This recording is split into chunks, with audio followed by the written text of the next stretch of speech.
Hey there, Anne-Marie the Forager Chick. How are you all doing today? I have been working with Chicken of the Woods pretty much like for the whole entire week. It's been kind of crazy because we found a whole bunch right in our woods, which is so exciting.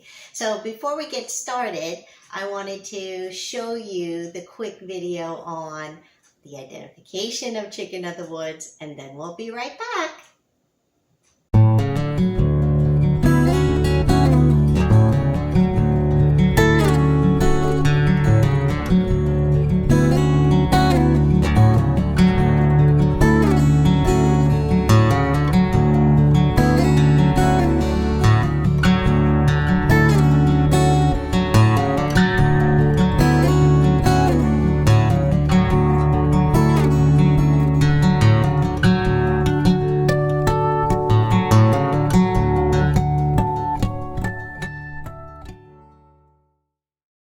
I'm going out into my woods for a walk because I haven't been out here in a while, and lo and behold, look what I find! Chicken of the woods! In my woods. First time ever. Oh my God, I'm so excited. And I've never seen this one in person. This one is Laetoporus sulphureus. It has the yellow pores on it, see, instead of the whitish pinkish pores that I'm used to seeing. So yes, I am excited. There's babies, babies, babies. I can't even reach the top. There's more in there. Woohoo! Chickens! These things were just itty bitty little babies yesterday. I'm sorry, I'm so amazed. And look. Can you see it? There's some in there. Right in there. Little, teeny, tiny babies. Yep. Pretty cool. So, how do we know they're chicken of the woods? They have multiple fronds on top. You can see that. They're orangey yellow. And on the underside, I talked about this yesterday, there's pores. You can see the pores. You can't really see the holes, but you see there's no gills. Those are pores. And they're yellowish on the backside. And you see that? Go up close here. Pores. And it pulls apart kind of like chicken. Hence the name, Chicken of the Woods. So, Chicken of the Woods are in the family of polypores. You can't mix this up with anything else.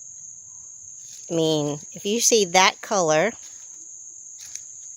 on a tree, then you know you have chicken. Let's go show you the small one, the baby. And you could also see I'm squeezing it. Nothing's coming out of it. The only look-alike to it would be a little bit brown, tannish brown, and it would have like juices coming out of it. Or the beefsteak, which is red, and it would have what looks like blood coming out of it, which is an edible mushroom, so it doesn't matter. But it would never look like this, with all these petals or fronds. This one being the Laetoporus sulphureus, whereas yesterday I talked about the other one that I found around here, which is Laetoporus cincinnatus. So the sulphureus, I will definitely drop it in boiling water briefly before doing the rest of my cooking. It does get rid of some of the compounds. Supposedly there's more sulfur compounds in the sulphureus, which makes sense. I can't wait to harvest that one. So I've been making a lot of different recipes with Chicken of the Woods this week since I have so much of the mushroom. I'm down to the last little bit though. I have just a little few pieces here, so I wanted to make another recipe for you. And I got inspired by this recipe because I roasted some tomatoes earlier this morning. So I thought I'd do a little layering and a little take on a chicken parm. But anyway, there's a couple of things you need to know about your Chicken of the Woods mushrooms. And again, remember, this is Laetoporus sulphureus. This one has the yellow pores on the back, so we do treat it a little bit different. I'll get to that in a moment. The first thing, though, with your mushrooms, if you have mushrooms that are dirty I mean, totally full of dirt. You really want to just take a brush to them, you know, like a little mushroom brush like this. Isn't it cute? So cute, it has little eyeballs on it. Or a wet paper towel. We're going to treat this different because we're going to put it in boiling water for just a short amount of time. So if this was a really dirty mushroom, we could wash it under the water or in a bowl of water. But normally I don't do that with any of my mushrooms with the exception of oyster mushrooms.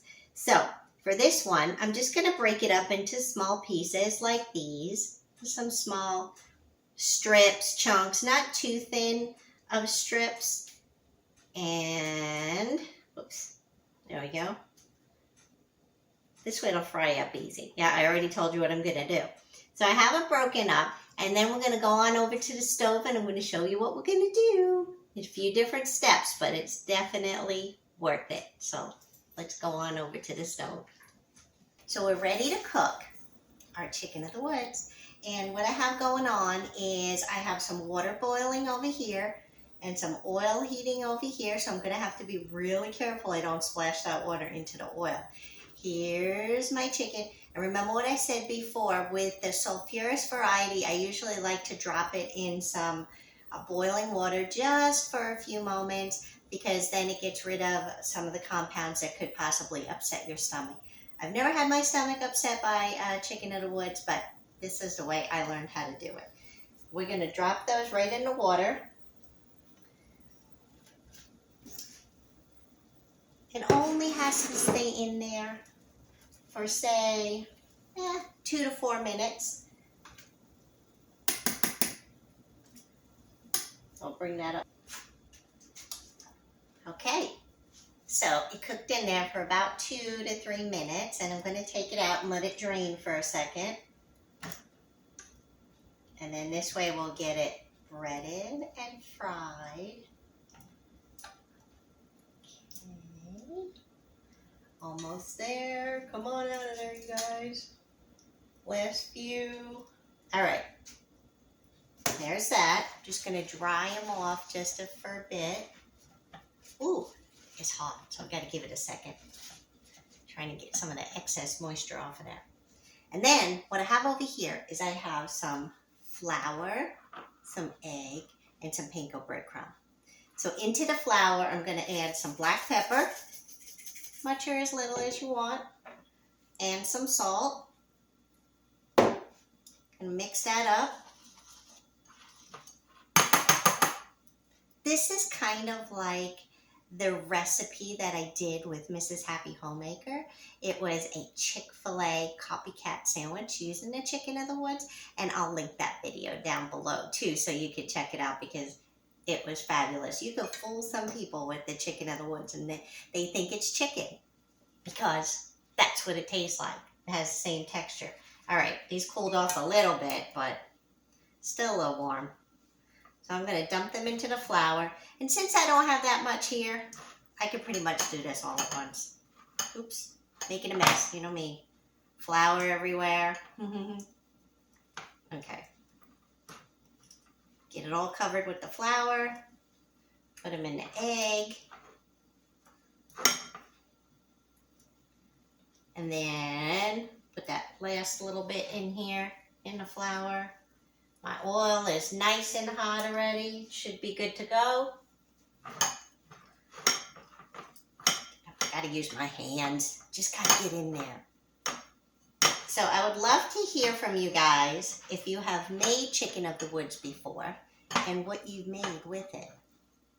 Or if you're too scared to go pick a chicken of the woods, not sure how to identify it. I hope though, after today, after watching my identification, that you would be able to now go out and forage for one by yourself.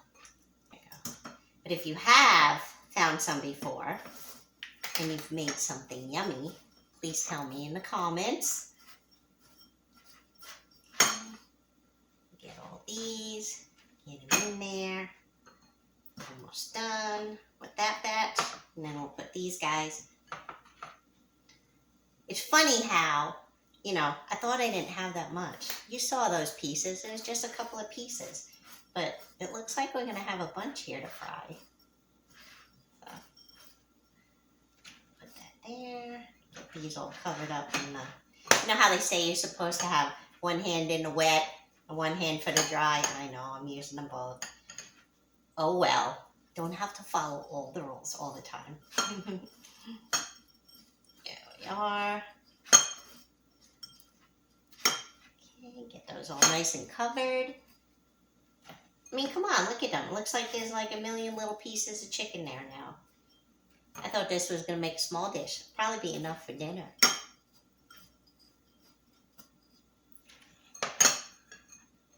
So this is going to wind up being a nice vegan chicken parm. All right. There we go. Now, before I go any further, I must go wash my hands before I can touch anything else. I'll be right back.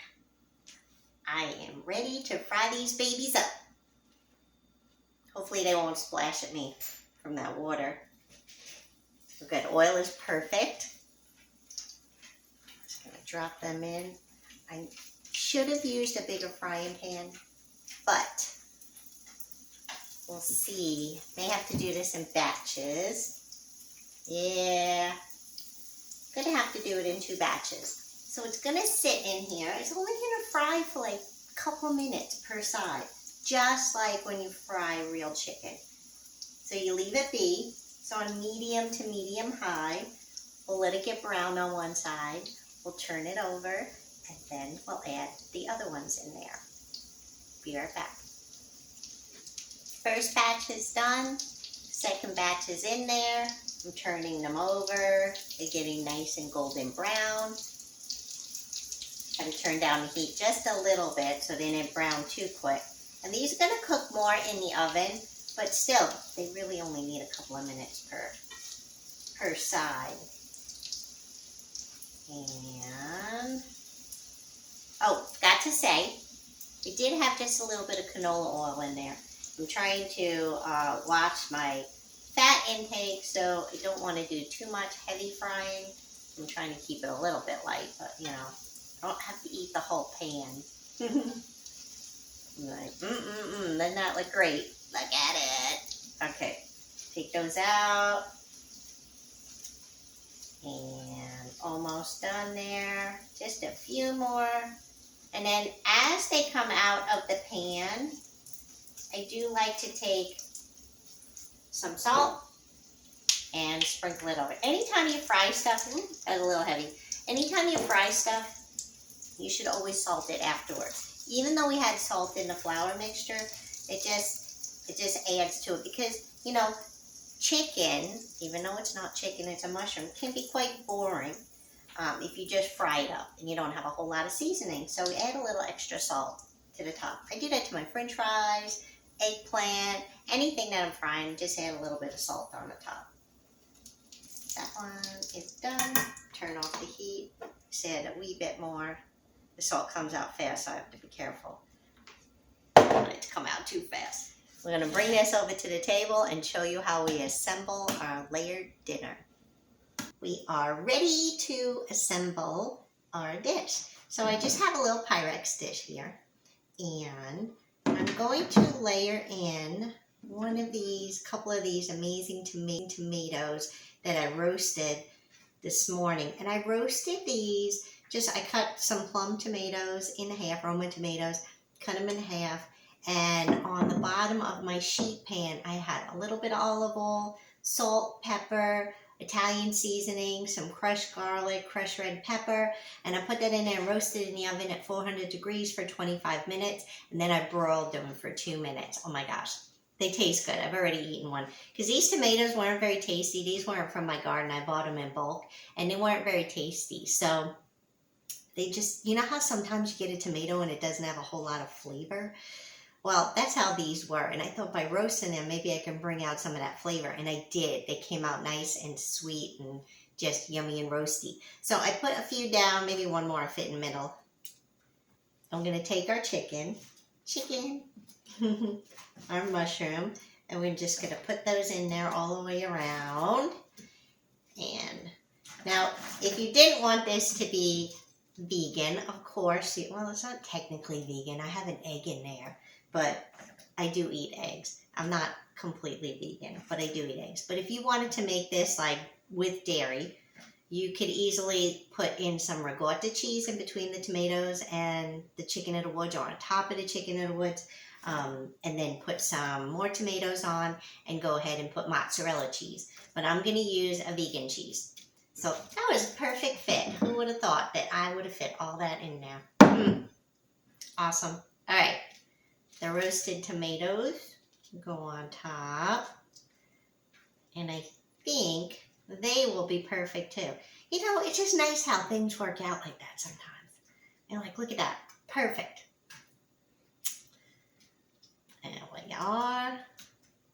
And I'm going to sprinkle in some fresh basil. Might put some of this on the top too. I didn't want the basil to burn, so I'm going to put it underneath my cheese. Nice fresh basil. There we go.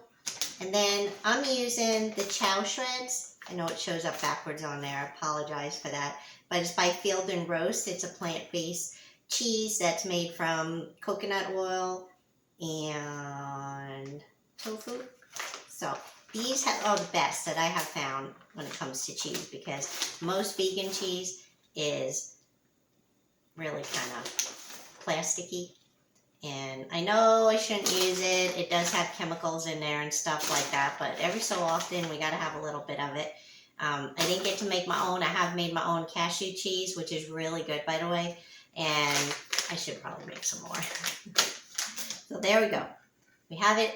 It's all covered with cheese. I'm going to put some foil on it. I'm going to bake it in the oven at 350 to 375 for about 20 minutes, and it'll be all ready.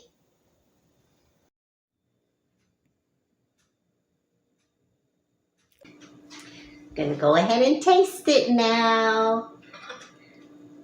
So let's have our chicken, our cheese, and the roasted tomato. It's really good. You guys, you cannot tell that that is a mushroom and that it is not chicken. You could fool your entire family with that. And the chicken was free from my woods, totally free. And you know, with chicken, the way it costs nowadays, why not get you some chicken in the woods? Hopefully you can find some near you too. So I'm not going to eat all of this because I do want to save it for dinner. Maybe. If you like this video, I would appreciate it if you just hit the like button below and share it with a friend that you know loves mushrooms too. Have a beautiful day. Bye now.